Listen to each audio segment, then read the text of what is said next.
Tossing Grenades at Windmills podcast.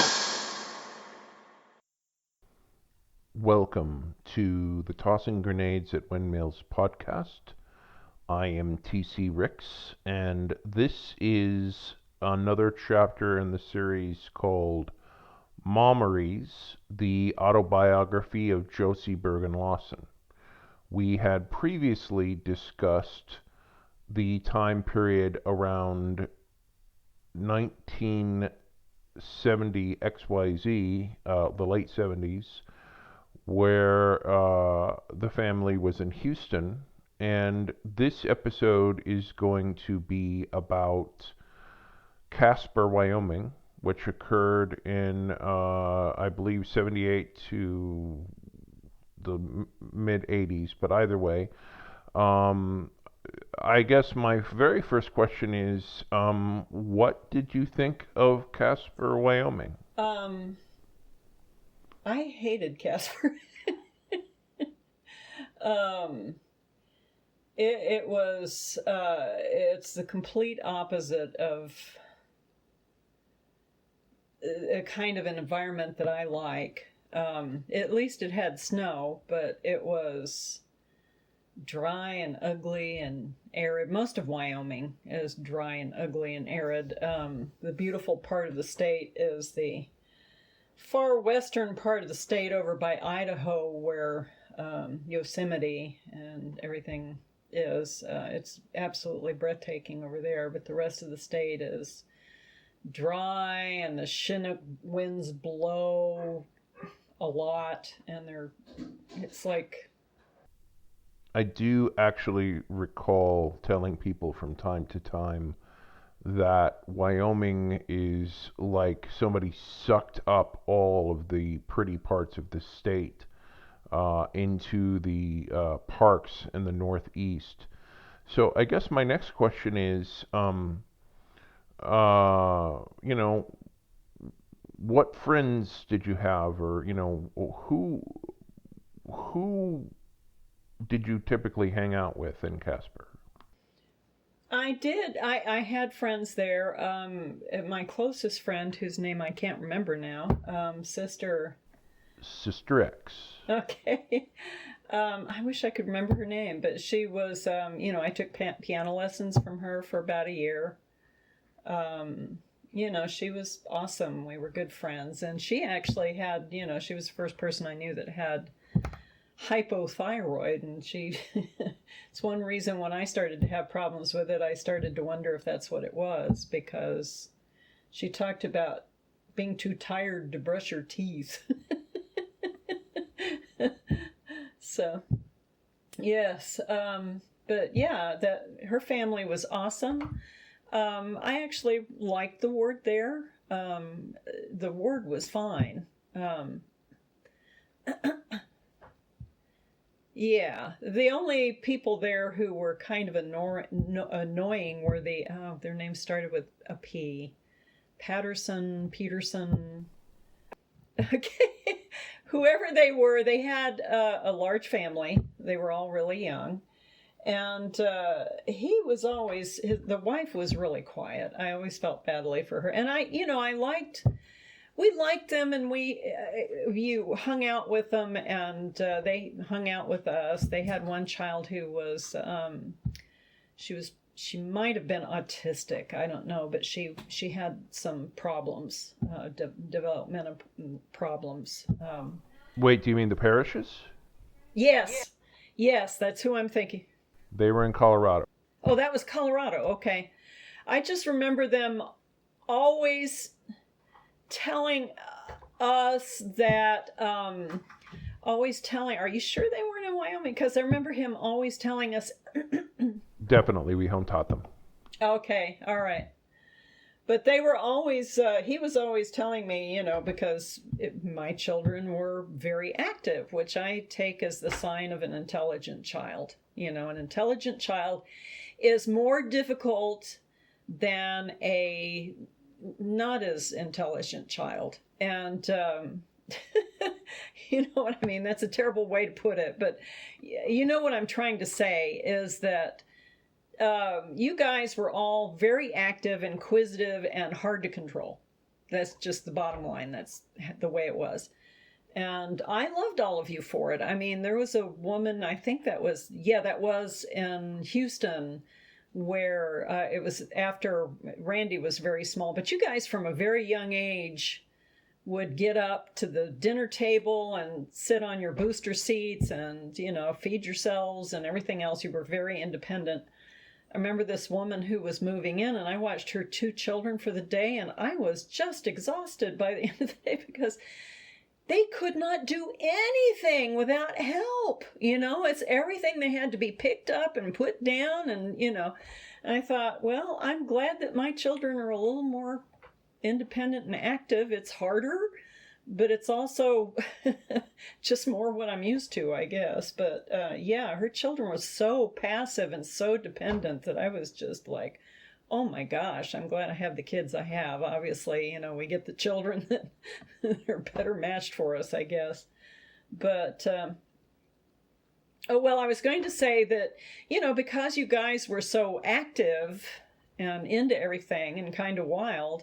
And he was always saying, give them to me for a week. I'll take care of them for you. And then his eldest daughter hit her teen years, and all of a sudden all hell broke loose, and he wasn't so wise about kids. And it was one of the few times that, your grandmother Fosha and I agreed on something. She said that there were people who gave her crap at church for the same reason, She said that her children were difficult and active, and there was another person who gave her crap, and she said they all sat there in church like bumps, and she said they still do that. They all sit there like bumps,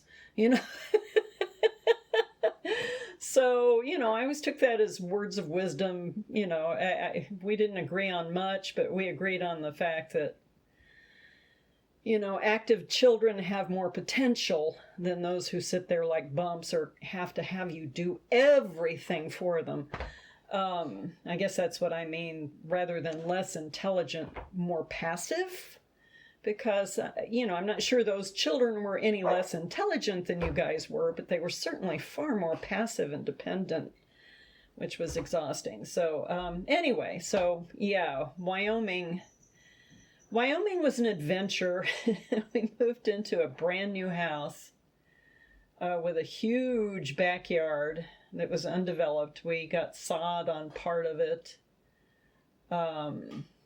The house itself, we chose everything that went into the house. I barely remember the house. But you guys were always climbing over the fence and everything else. I would just had an impossible time. Oh, yeah, that's when things started to get really adventurous, because Julie and Jenny were born there. Let's see, Randy was born in 77, Julie was born in 79, and Jenny was born in 81. And, How would you describe your pregnancies? Actually, I was built like a baby carriage. I think I've said this already, so I didn't really have much of a hard time with pregnancies and so on until I was pregnant with Jenny. And then it was like my body said, okay, it's time for you to stop this now. Because I never really had, I had a little squeamishness. I never really had morning sickness.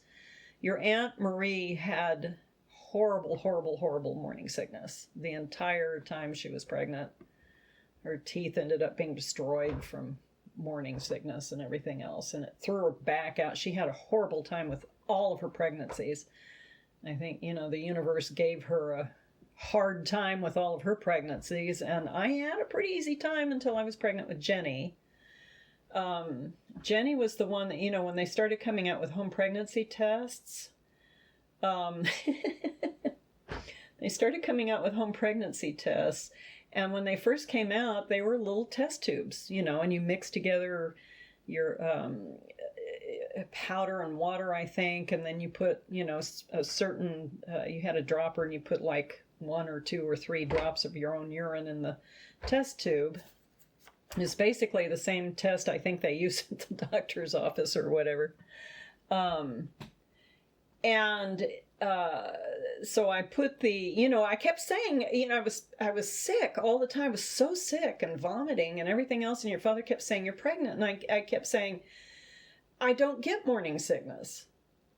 This is something else going on. And I was really worried. And he kept saying, you're pregnant. And so I did the pregnancy test, and I just was not really ready to be pregnant again. I really wasn't. With each one of my children, the previous 5, I was delighted. With Jenny, I really wasn't ready to have another child. And we just needed a little more space in there. So I put the pregnancy test up on the desk in our bedroom. And I remember waiting on tenterhooks, waiting for, the time to pass. And when I went in, the little black circle was at the bottom of the tube. So I knew I was pregnant. And I just cried. Because I was exhausted and not ready. And I was having morning sickness, and it was bad. And I had never had morning sickness, and I had aches and pains and other problems that I had just never had with the others. So, are there any activities you remember doing? Yeah, I remember taking you guys I took you to swimming lessons and to the library and all kinds of things. And I wish I could remember that sister's name. I can see her clearly in my head, and I cannot remember her name. And that's driving me. Murdoch. Sister Murdoch.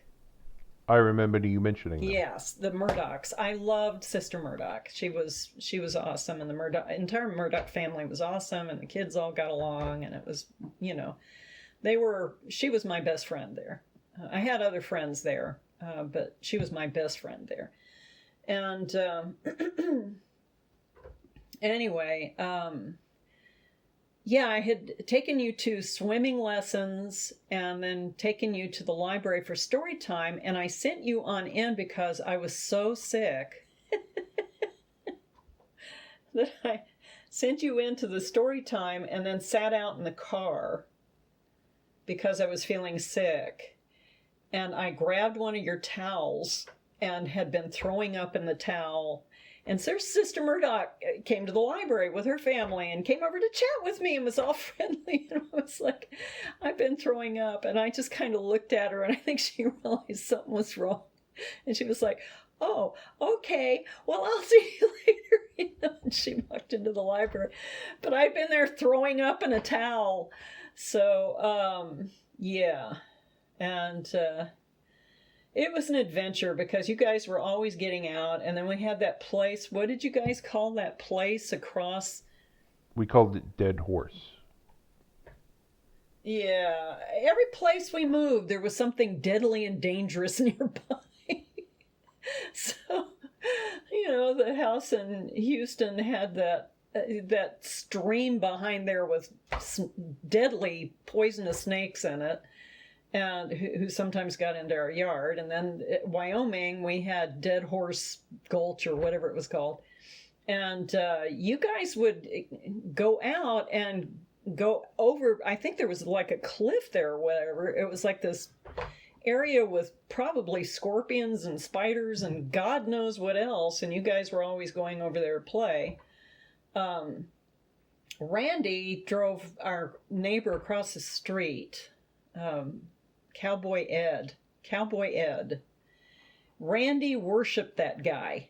He absolutely, so he was always over there talking to, Cowboy Ed, because Randy had a thing. He liked, he was into Incredible Hulk, and, firemen and stuff, but he was also really into cowboys. So, he was always over there to see Cowboy Ed. What else? I remember him being very patient with Randy. Yeah, he was very, very sweet to Randy. He really was, and that was good because I think Randy you all needed that. So, Anyway, horny toads. That was the other thing. I remember talking to my cousin Betty on the phone and talking about one of you bringing home a horny toad. And a cute little thing. And she got so freaking tickled at horny toad. And she kept saying, horny toad. Horny toad. Oh boy. Anyway. But it was a cute little toad. Let's see, what else? That was the place, isn't that where your dad made you get out of the car? He did make me get out of the car and run along with it on a family trip, but if I recall correctly, that was in the middle of nowhere. That was in the neighborhood, and I remember that. I remember that street. And are you sure? Because I remember it being in the middle of nowhere. No, this was on a street in our subdivision, and I don't remember where we had been, but I remember him making you get out of the car and making you run beside the car or whatever, and all the, and me and all the kids were hysterical. But it wasn't all that far from our house. It's just that you were this was like, oh. I would have been like 8. Yeah. So well, this is part of my life and part of what led up to the divorce too. So, but anyway, we'll get to that much later, hopefully. But, anyway, there was the time Julie got out. So she was like a year and a half old and she got out. And I don't remember if Jenny had been born yet or not. I had a rocking chair, I know that. And she got out and I could not find her and I was hysterical. I was absolutely hysterical. So I called the police because I couldn't find her. And the policeman came to the door with her. He had found her down the street playing in a sprinkler. And he had her, and I didn't say thank you. I didn't say one word. I just took her in my arms and went and sat in the rocking chair and just rocked with her for like 20 minutes because, I thought there were so many things around that place that could have happened. Randy had a habit of, we lost so many pairs of moon boots and jackets on that kid because he would go outside and play and he'd get hot and just take his moon boots and his coat, no matter how cold it was outside, take his jacket and his moon boots off and just leave them wherever, and we could never find them again. So we were always having to buy him new boots and jackets. There was one time where Christy and Randy had disappeared and I couldn't find them. I was always running around looking for everybody. And I couldn't find them. And Sister Murdoch called me. And they were down at the mall. There was a little strip mall across from your elementary school. Your elementary school was within walking distance. And it wasn't terribly far at all. And Christy and Randy had gone down to the strip mall, and Sister Murdoch called me, and I went flying down there, and there she was with her family, her little kids, going into a store, and I saw Randy, no jacket, but he was wearing his moon boots. And Christy, and I grabbed Randy at that point and just cried and held him. It was like, I grabbed Christy and cried over her, and thanked Sister Murdoch and brought you home. And Christy wouldn't tell me what had happened because she was afraid I'd get mad. Because I was always getting angry. I was always angry because I was exhausted and stressed all the time. And the last pregnancy, I was really stressed out and angry all the time. Which, affects the baby. So that's not good, but, I didn't have a lot of control over it. I had, 5.5 children under the age of whatever. So you were all born within a space of 9 years. So, Did anything else of significance happen? yeah, that's where you were diagnosed as having ADHD. Oh, that's where that crazy pediatrician was. I hated that pediatrician. Well, he was the one, and I don't know if The Feingold diet? well, there was the Feingold diet. There was he was the one that I think he's the one that we Hated that thing. Didn't work. Well, it was a special diet for kids with ADHD. It was considered that too much sugar and artificial food coloring and stuff was... Everything with red food coloring was awful. Right, was supposed to be really bad for you. So, you had... I had a teacher get on me because I gave you Reese's peanut butter cups, but they were okay on the Feingold diet. She says, why are you giving him Reese's peanut butter cups? Because it's on the Feingold diet.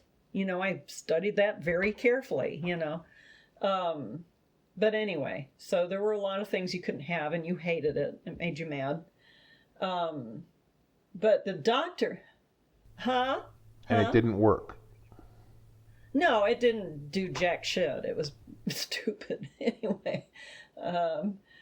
But, we tried all kinds of things. We were always trying to stay up on things. And, that was also, I think I was pregnant with Julie when they came out with this big scare about caffeine and how bad caffeine was for developing fetuses, and that children were being born without fingers and toes because their mothers drank too much caffeine and so on. So I even cut out chocolate out of my diet. I wasn't eating anything with any caffeine at all because, as far as I was concerned, that when I was pregnant, my prime responsibility was making sure that I helped the child to be as healthy as humanly possible as I was capable of doing. So, I was very careful about all of that. So we were always reading and studying about child development and everything else and doing what we could, and it was all crap. Anyway, but we tried, we really tried.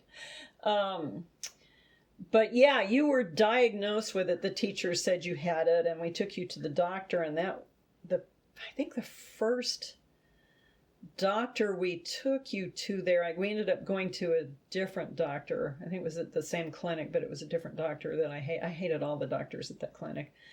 But actually, I didn't hate the doctor who delivered Julie and who was my pediatrician or obstetrician for Jenny.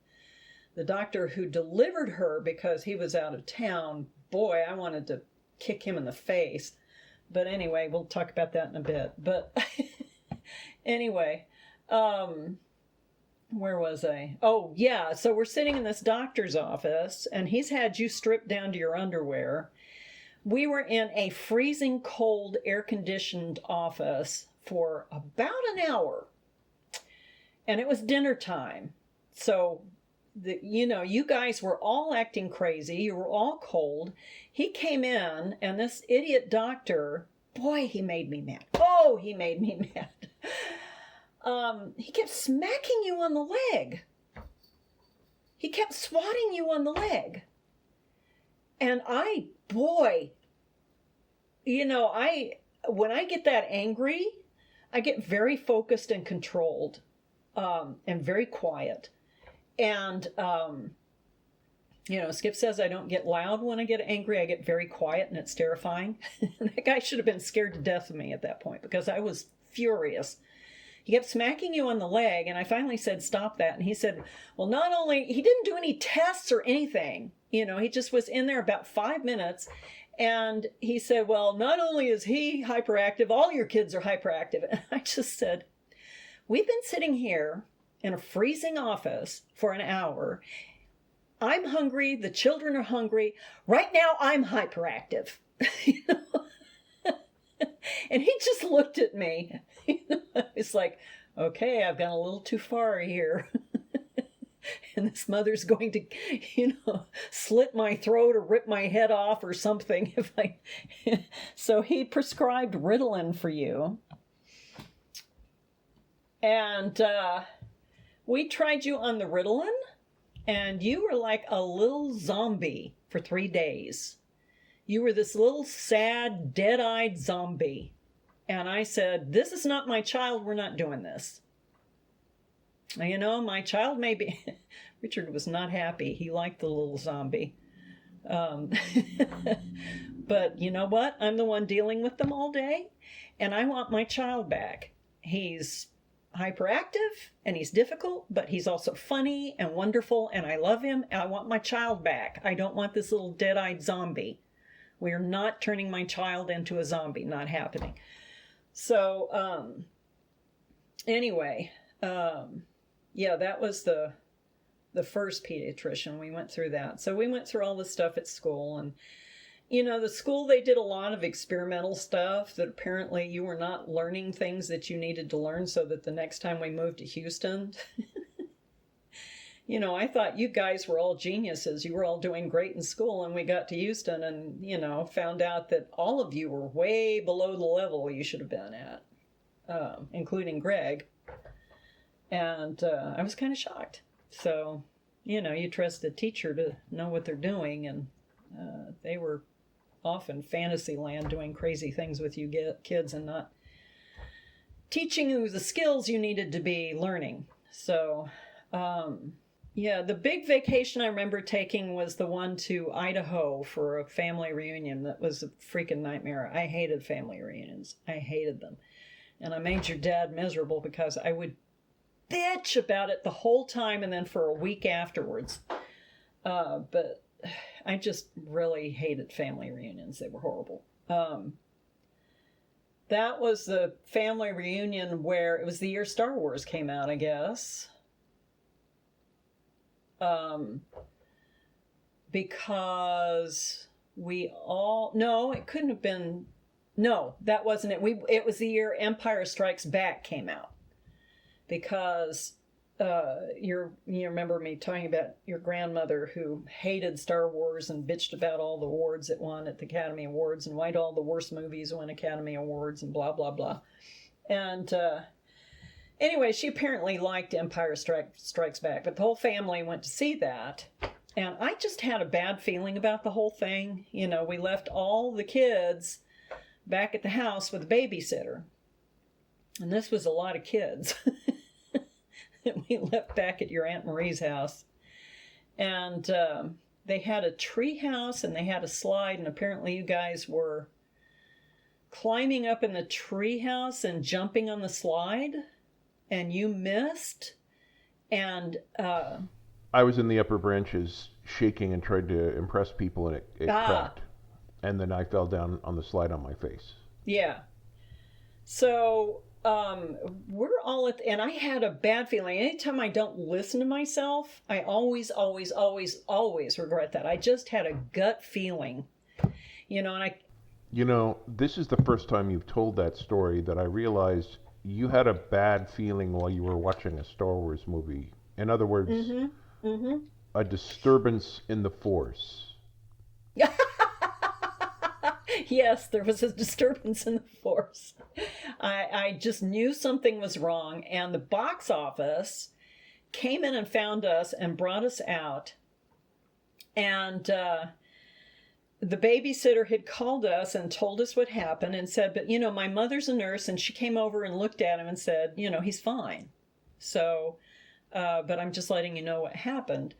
And I had a terrible feeling, and I didn't really pay much attention to the rest of the movie because, you know, I was so worried. And then we get home and we saw you. And you were not fine. One tooth was broken off. One was jammed up into your gum. Your face was all swollen. And after that, you know, we took you to a dentist, like at night, a special dentist in the middle of the night to get you taken care of. And he fixed as much of it as he could at the time, I guess. And so the next day we were all joking about, her mother's a nurse. Gee, her kids must look really interesting. This one falls down, breaks his arm. Oh, he's fine. And the kid has like a, arm bent like a tree root for the rest of his life or something, because it's just like, how could you look at that child and say he was fine? What kind of a nurse are you? You weren't fine. Anyway, so we got you taken care of, but that was also a family reunion where I remember, your father and his brothers would all sit in a big circle and talk about how much they hated your grandfather. They would all just tell stories about your grandfather. And at the time, I didn't think he was that bad. I didn't know him that well, Fosha drove me insane, but Artel, he seemed like a easygoing guy. Wrong. Boy, was I wrong. Anyway, he was such an asshole. Anyway, but they'd all sit in a circle and talk about how terrible he was, and that particular year, they were all sitting in a circle talking, and I was standing up in there was like a step down into this, I guess it was a den or just a regular living room, and I was in an area that was slightly elevated with one of the children, I don't know which one, in my arms, probably Julie. And unless it was, no, it might have been Randy, I guess. I don't know. I can't, well, whatever year Empire Strikes Back, whenever that was, whatever baby I had at the time. Empire Strikes Back was 1980. Okay. It might have been. Star Wars came out, 77? Is that about right? Yes. Okay. And then Empire Strikes Back came out 2 or 3 years after that. So it might have been Julie. But anyway, I was up on that area with, just listening. That's all I ever did when these arguments were going on and stuff. And your Uncle Doug tore into everybody. I don't even remember what it was about. But boy, that was such an ugly family reunion. He just was pissed off, and he gave everybody, earful.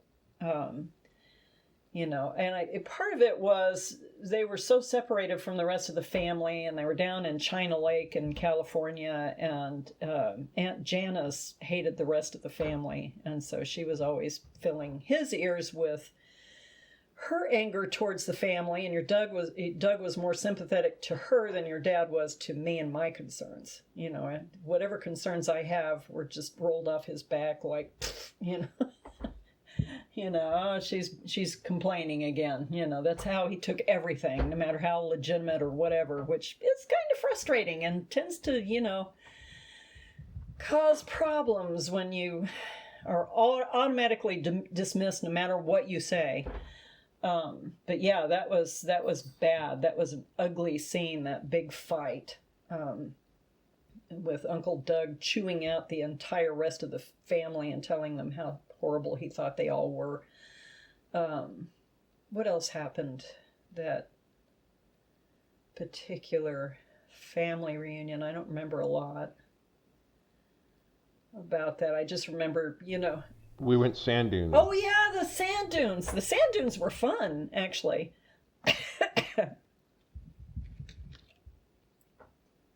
The only good thing about the family reunions, and the thing that I liked about them, was the cousins getting together, because you all had an awesome time when you were together. That was awesome. If I could have just hung out with the kids and stayed away from the freaking adults for the whole reunion, I would have been much happier, But, unfortunately, it doesn't work out that way. So. Anything else you remember? Well, there was, Randy was like a ripe melon. He was always getting hurt, and he would hit his head or a leg or something, and it would just split open immediately, and he'd need like 10,000 stitches. That's an exaggeration, obviously, but there was another time I was at the obstetrician. I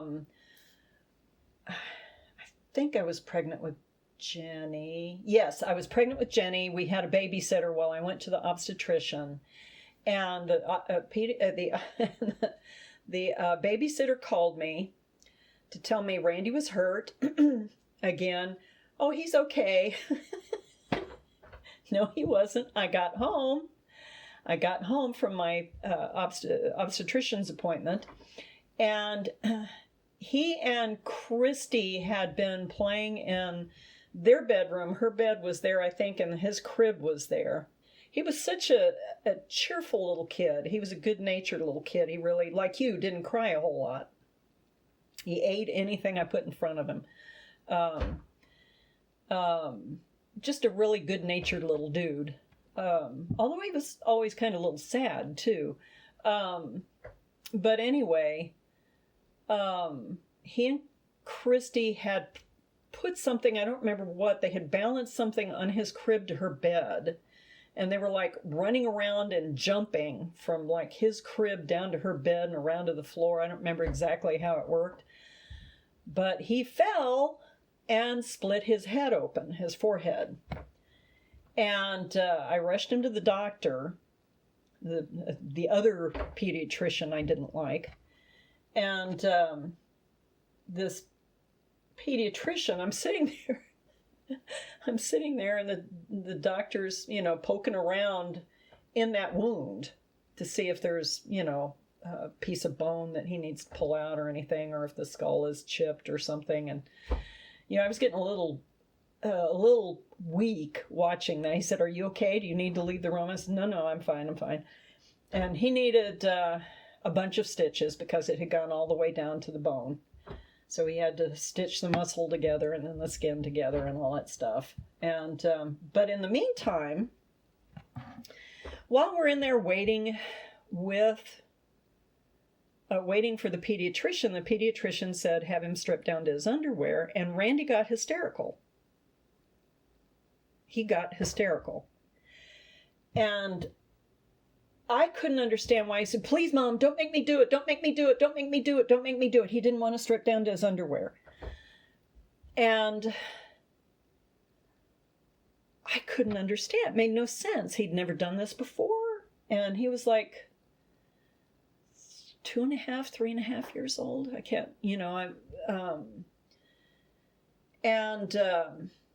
come to find out, I had been letting him and Julie and Christy, is that right?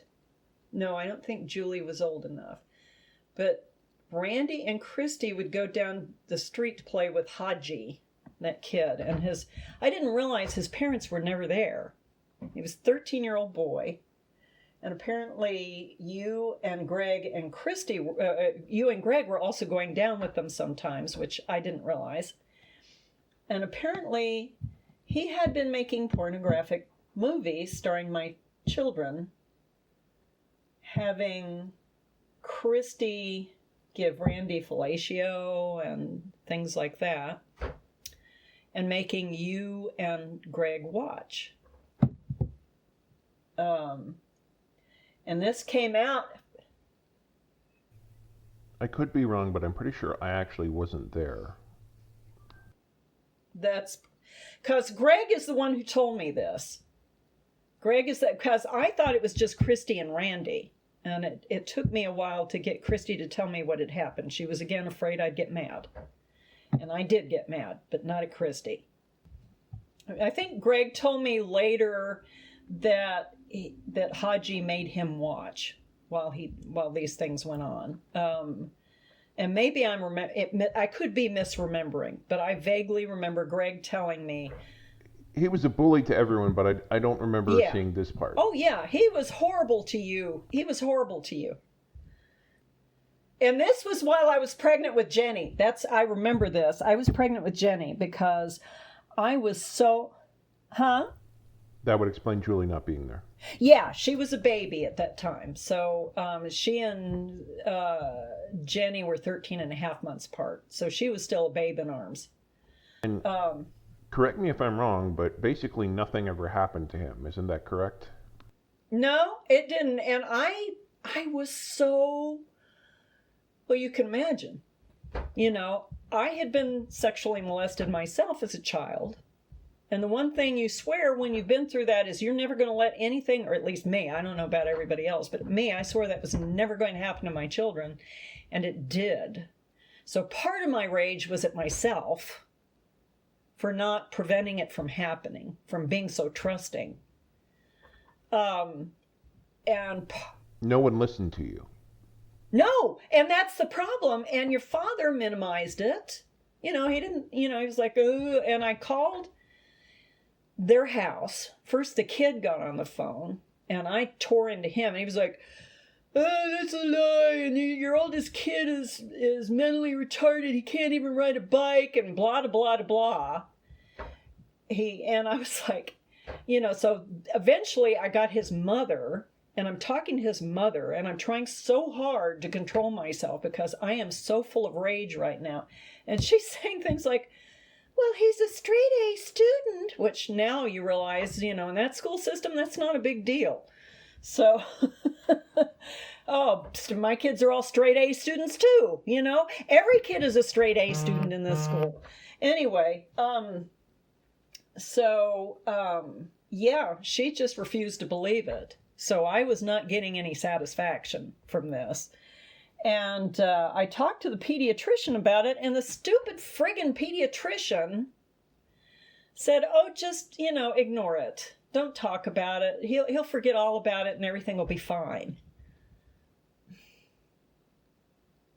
Well, Randy has had PTSD his whole life, or at least up until, I don't know if he's gotten past it or not. I've never gotten past mine. So, I'm not sure that's something you ever really get over. But anyway, so there are memories of Caspar that I really hated, as well as, you remember, and we might want to talk about this in a separate section because that's when, the whole religious, political, active thing, and where I, well, let me finish talking about the other things, and then maybe next time we could talk about political activity in Wyoming or something. But anyway, so I was so angry that I spent weeks literally trying to figure out how I could kill that kid and get away with it. I literally wanted to kill him. And fortunately, I was smart enough to figure out, there's not really any way you can kill a 13-year-old boy and get away with it, and I'd be leaving my children without their mother, and so on and so forth. So I had to learn to forgive for my own mental health and for the sake of my family. I had to learn to let that go. Because, I was feeding all of that adrenaline and stress and everything into Jenny, and while she's developing inside of me, and it was making it impossible for me to function because I was so filled with rage at the fact no one would listen to me, and they're all acting like my children have been sexually molested and nobody cares, not even their own father, But then that was your dad's reaction to pretty much everything. He didn't like to make waves because, it was easier to just, as he put it, turn the other cheek. Not because that was the Christian thing to do, but because, he could just go on with his life and pretend everything is okay. I don't want to say a lot of rotten things about your father, but that was not one of the things I admired about him. So we'll just leave it at that. But anyway. So what were some of the most positive things you remember about Caspar?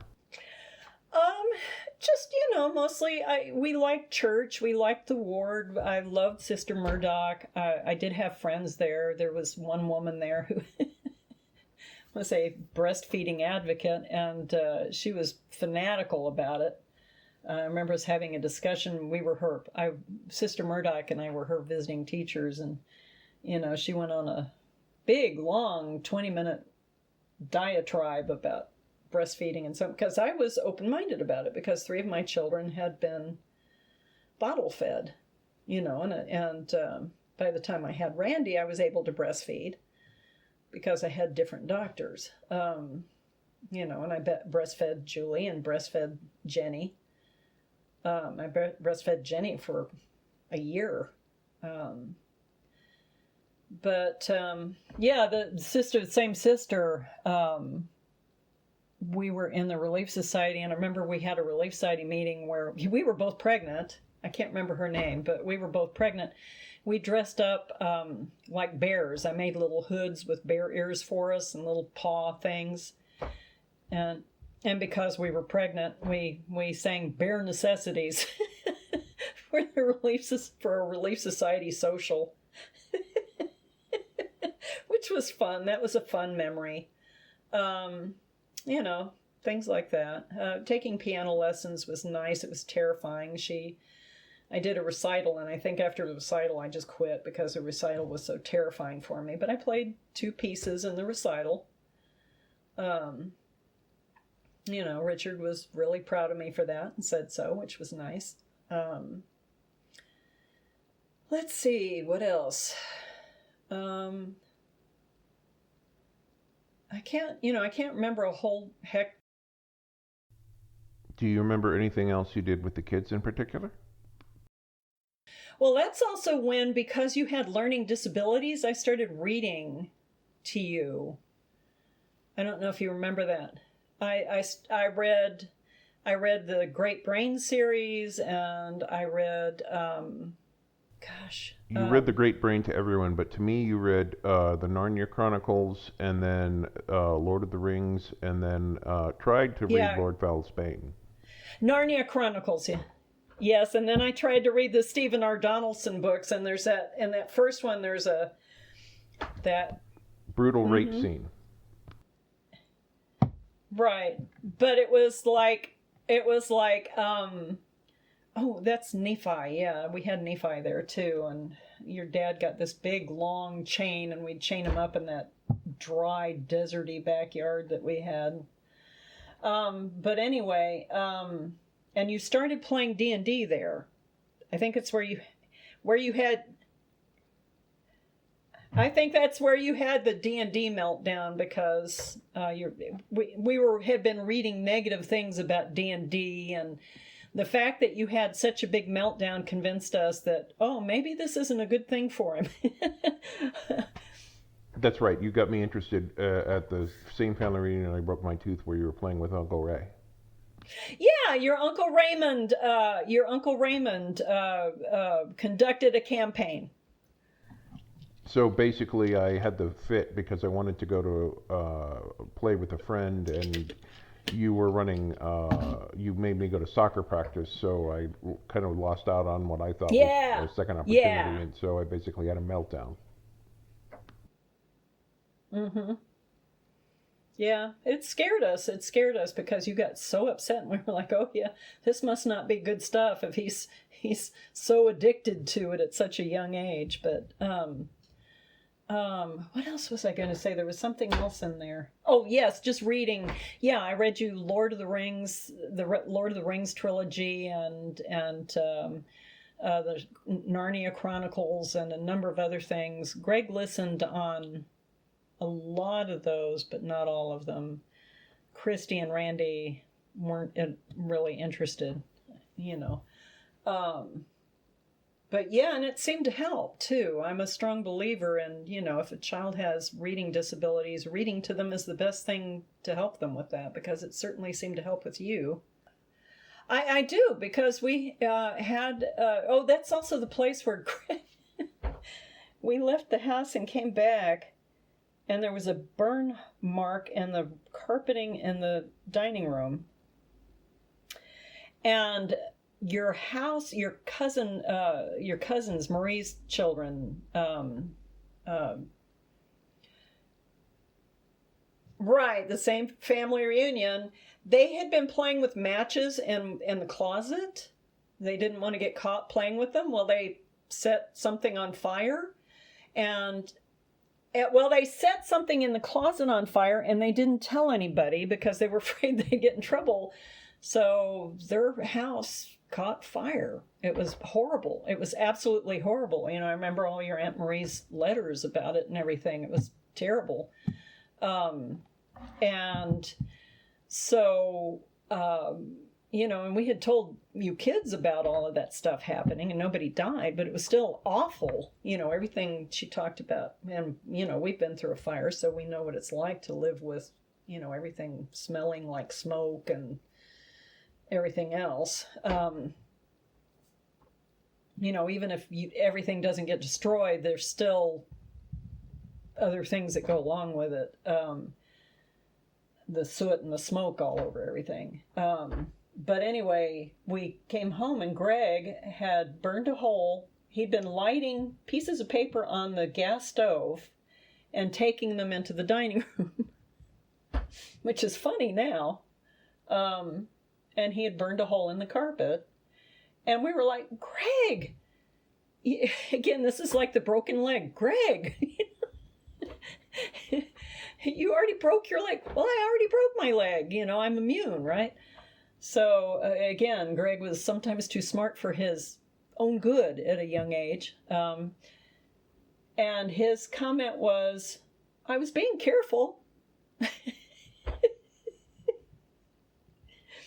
Lighting paper on fire. And the thing is, your dad was a firebug too as a child. I don't know if I told you. Oh, yeah, he was a firebug too, and he actually set the back porch of his house on fire.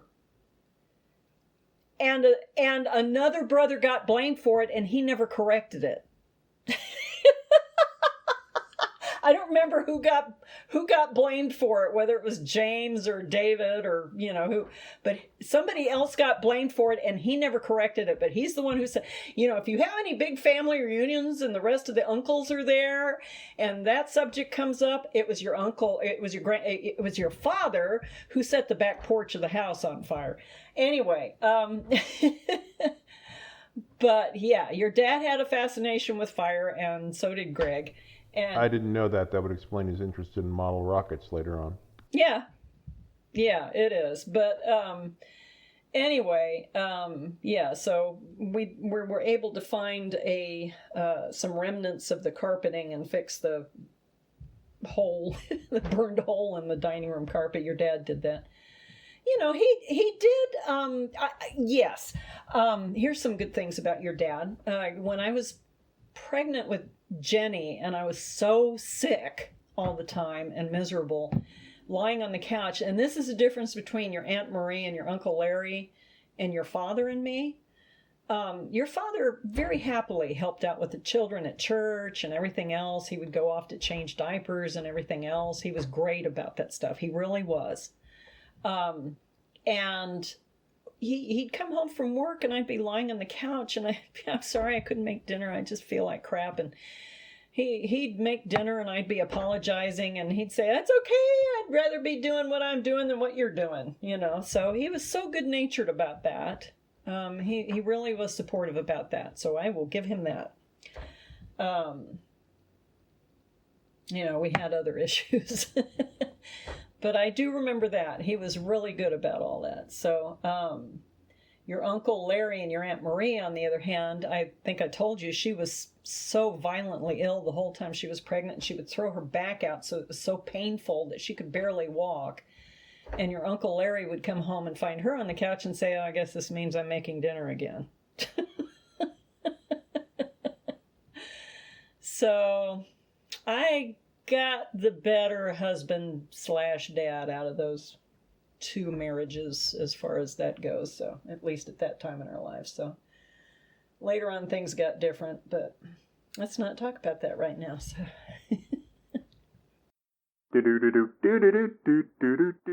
This has been the Tossing Grenades at Windmills podcast. Buy my book, Have Name Will Travel, available in many markets, including at Amazon.com. Copyright 2019. Red Anvil Amalgamated, LLC. To fight the forces of evil!